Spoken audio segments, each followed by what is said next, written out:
যখন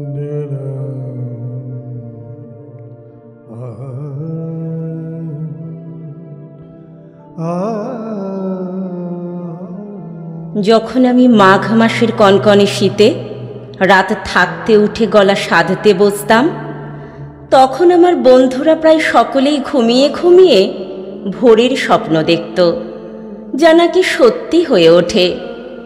আমি তান সারগামের ওঠা পড়ায় বুঁদ হয়ে থাকতাম। তখন স্বপ্ন টপ্ন দেখা হতো না, কেবল দুপুরে টিফিনের সময়ে স্কুলের পাশেই বয়ে যাওয়া একলা নদীটির কাছে গিয়ে দাঁড়াতাম আর বলতাম, একদিন তোর মতো আমিও যাব, নানা দেশ, নানা মানুষ আর নানা অচেনার জগতে, দেখিস একদিন ঠিক যাব। পুজোর সময় বন্ধুরা দল বেঁধে ফুচকা খেত, ডাকলেও আমি সে দলে ভিড়িনি। গলার যত্ন। উঁচু ক্লাসে অনেকের বই খাতার ভাঁজে যখন সিনেমার ছবি, তখন আমার ব্যাকরণ খাতার পেছন মলাটে দরবারের নতুন তান লেখা। আমার গান আমায় হাত ধরে নিয়ে যাচ্ছিল অন্য পথে। অনেক দূর থেকে দেখা যাচ্ছিল অন্য আকাশ, অন্য আলো, অন্য রং। কোণে দেখা এক অপূর্ব আলোর বিকেলে আমার বিয়ে হয়ে গেল। সানাই, রঙিন বেনারসি, রজনীগন্ধা।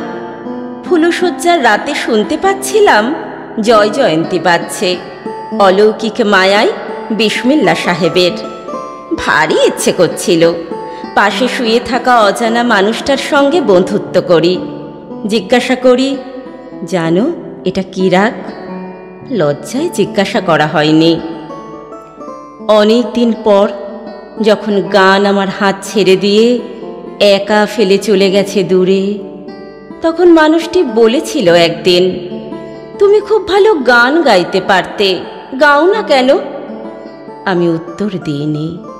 বিছানায় ঘুমিয়ে থাকা নিষ্পাপ এক শিশুর মুখের দিকে তাকিয়েছিলাম অপলক। আমাদের মেয়েকে গান শেখাবো বড় হলে, কেমন? আমি চিৎকার করে উঠলাম, না! চিৎকারে ঘুম ভেঙে কাঁদতে লাগলো ছোট্ট মেয়ে। চিৎকারে অবাক হয়ে থমকে রইল আমার স্বামীর চোখ। আমি খুব নিচু স্বরে বললাম, না, ও সেলাই শিখবে, রান্না শিখবে, ঘর মোছা বাসন মাজা শিখবে, মার্কেটিং করতে শিখবে, জানালায় পর্দা লাগাতে শিখবে, অসুখে সেবা করতে শিখবে, গান শিখবে না। গান তো টেপ রেকর্ডারেই পাওয়া যাবে।